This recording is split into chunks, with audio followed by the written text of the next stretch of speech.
अस्सलाम वालेकुम बारहवीं जमात। आज मैं आपको खत के बारे में बताऊंगी। खत है दोस्त को जिंदगी के नस्ब लाइन के मुताबिक खत लिखे। खत में सबसे पहले आपने लिखना है इम्तिहानी मरकज या इम्तिहानी कमरा या कमरा इम्तिहान, कोमा, नीचे तारीख, फिर प्यारे दोस्त, अस्सलाम वालेकुम, कल आपका खत मौसूल हुआ। एक दिल खुशकुन पैगाम लाया। मुझे जानकर खुशी हुई कि आपका दाखिला मेडिकल कॉलेज में हो गया।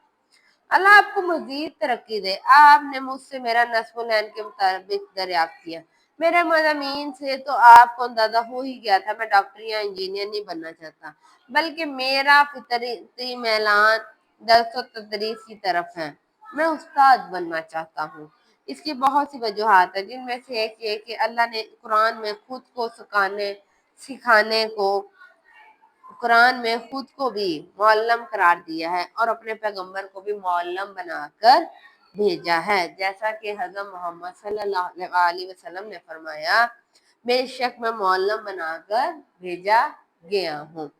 इसलिए शोभा इख्तियार करने से इंसान को अल्लाह और उसके रसूल सल्लल्लाहु अलैहि वसल्लम से खास निस्बत हो जाती है। दूसरी वजह यह है कि हमारे यहाँ मेयार तालीम बहुत पसमानदा है। अमूमन तमाम लोग मालो दौलत इकट्ठा करने के लिए डॉक्टर या इंजीनियर बनना चाहते हैं, और अगर इन शोबों में से इन्हें नाकामी का सामना करना पड़े तो वो शोबा तदरीस इख्तियार कर लेते हैं।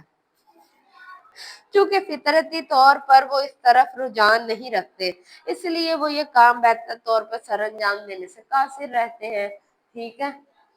तलबा की शख्सियत को आला सिफात से मज़ीद करने में नाकाम रहते हैं। तलबा के अंदर का वो जो टैलेंट है वो नहीं निकाल पाते, उनकी शख्सियत को निखार नहीं पाते, क्योंकि किरदार संवारना सिर्फ उस्ताद ही का काम है। शेख मकतब है एक अमारत घर, जिसकी सन्नत है रूह इंसानी। इसलिए मैं आला उस्ताद बनकर अपनी कौम की खिदमत करना चाहता हूँ। इस तरह से मैं अपने वतन की तरक्की और तामीर में मस्बत किरदार अदा करूँगा। एक उस्ताद एक इंसान को बेहतरीन इंसान बना सकता है। ठीक है। अगर उस्ताद की बात मानी जाए तो आप बेहतरीन इंसान होते हो, माशरे में आप कामयाब होते हो।